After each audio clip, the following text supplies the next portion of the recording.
नमस्कार. आपल्या आयटीआयचं नाव आहे वीर हुतात्मा हिराजी गोमाजी पाटील शासकीय औद्योगिक प्रशिक्षण संस्था अंबरनाथ. आपण मागच्या पिरियडला सुतारकाम विभागामध्ये कोणकोणती हत्यारे वापरली जातात त्यांचा उपयोग हे आपण बघितलं. आता आपल्याला प्रत्यक्षात प्रॅक्टिकल करायचं आहे. आपलं प्रॅक्टिकलचं नाव आहे प्लेनिंग प्रॅक्टिस, अर्थात रंधकामाची सवय करणे. रंधकामाची सवय करणे. आता रंधकाम करताना आपल्याला कोणती कोणती हत्यारं पाहिजेत आणि त्यांची नावं आणि ते कसं करायचं हे आता आपण बघणार आहोत. यासाठी लागणार आहे आपल्याला पहिलं ड्रॉइंग, त्याच्यानंतर वुडन टीकूड म्हणजे सागवान लाकूड. हे आहे सागवान लाकूड. आता हे रंधकाम करण्यासाठी आपल्याला काय करायचं, रफ हे आपलं असं लाकूड घेतलेलं आहे 2x2, 2 इंच बाय 2 इंच. हा आपला working table, carpentry working table. हा कार्पेंट्री व्हाईस. या व्हाईसचा उपयोग आपल्याला जॉब पकडण्यासाठी केला जातो. मग आता आपण काय करणार आहोत, पहिले लाकूड या व्हाईसच्या साईजपासून एक 5 ते 7 मिलीमीटर असं उंच घ्यायचं आहे आणि तो व्हाईसमध्ये फिट करायचा आहे. उंच का घ्यायचा, व्हाईसच्या लेवलने का नाही घ्यायचा? ज्या वेळेस आपण रंधा मारतो त्यावेळेस व्हाईस आपला बेडाच असतो आणि लेवलला घेतल्यानंतर रंध्याचं ब्लेड खराब होऊ शकतं त्या व्हाईसला लागल्यानंतर. म्हणून त्या व्हाईसपासून 2 ते 3 मिलीमीटर किंवा 5 मिलीमीटर उंच घ्यायचं आहे. मग आता आपल्याला पहिल्या एका बाजूने रंधा मारायचा आहे या रंध्याच्या साह्याने. मग त्या रंध्याच्या साह्याने रंधा मारताना आपण डावा पाय पुढे आणि उजवा पाय पाठीमागे ठेवायचा आणि शेवटच्या टोकापासून पुढच्या टोकापर्यंत एका सरळ रेषेत असा रंधा मारायचा एका लेवलने. या पद्धतीने असा आपल्याला रंधा मारायचा आहे. आता हा रंधा मारल्यानंतर हा रंधा आपल्याला 90 अंशाच्या कोनात मारला गेला आहे किंवा नाही हे चेक करण्यासाठी मगाशी जे मी तुम्हाला सांगितलं होतं ट्रायस्क्वेअर, या ट्रायस्क्वेअरच्या सहाय्याने आपल्याला चेक करायचं आहे. मग ट्रायस्क्वेअर असा न धरता ह्या बाजूने पकडायचा, कारण ही बाजू आपली रंधलेली नाही आहे अजून.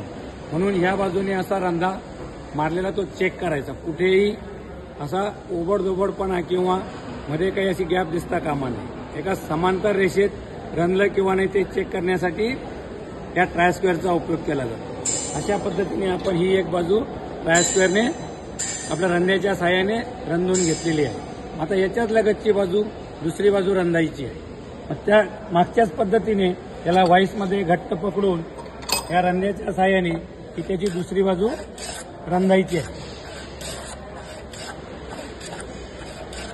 या पद्धतीने आपल्याला रंधायची आहे. मग ती दुसरी बाजू चेक करताना पहिल्या बाजूशी समांतर असा ट्रायस्क्वेअर पकडून किंवा धरून ती दुसरी बाजू रंधायची. हे रंधकाम व्यवस्थित झालेलं 90 अंशाच्या कोनात झालेले आहे किंवा नाही हे ह्या बाजूने असं ट्रायस्क्वेअरच्या सहाय्याने चेक करायचं आहे. मग आता ह्या 2 बाजू रंधून झाल्यात. आता अजून 2 बाजू आपल्या राहिलेल्या आहेत. मग तिसरी बाजू रंधताना मार्किंग गेजच्या साह्याने दिलेल्या ड्रॉइंगप्रमाणे आणि दिलेल्या मापाप्रमाणे त्या तिसऱ्या बाजूवरती मार्किंग गेजच्या साह्याने आपल्याला मार्किंग करायची आहे. 2 मिनिटं. मार्किंग गेजच्या साह्याने आपल्याला ड्रॉइंगमध्ये दिलेल्या मापाप्रमाणे त्या मार्किंग गेजवरती मार्किंग बांधून आपल्याला मार्किंग करायची आहे तिसऱ्या बाजूला. आता समांतर माप घेऊन म्हणजे ते दिलेल्या ड्रॉइंगप्रमाणे माप घेऊन तिसऱ्या बाजूवरती अशी मार्किंग करायची आहे आपल्याला.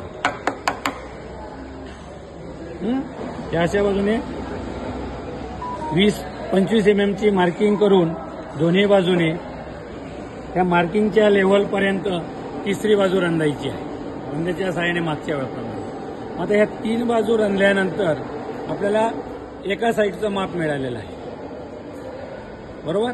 मग ही तिसरी बाजू पण त्याच पद्धतीने चेक करायचं. दुसऱ्या बाजूला समांतर पकडून ट्रायस्क्वेअरच्या साह्याने चेक करायचं आहे. राहिली आता चौथी बाजू. दिलेल्या ड्रॉइंगप्रमाणे मापाप्रमाणे चौथ्या बाजूची मार्किंग पण त्याच पद्धतीने करायची आहे. ती अशी मार्किंग करून मग ही चौथी बाजू आपण ज्या मार्किंगच्या लेवलपर्यंत त्याला रंधा मारायचा आहे. रंधा मारल्यानंतर आपल्याला दिलेल्या साईजप्रमाणे 200 mm लांब, 20 मिलीमीटर रुंद म्हणजे 20x20 आणि 200 मिलीमीटर लांबील असा हा पद्धतीने आपला ठोकळा रंधून तयार झालेला आहे. याला म्हणतात प्लेनिंग प्रॅक्टिस. समजलं सगळ्यांना? ह्या पद्धतीने आपण सगळ्यांनी प्रत्येकाला एक एक पीस दिला जाईल. या पद्धतीने तुम्हाला तो डेमो दिला त्या पद्धतीने ड्रॉइंगप्रमाणे रंगकामाची सवय करायची आहे.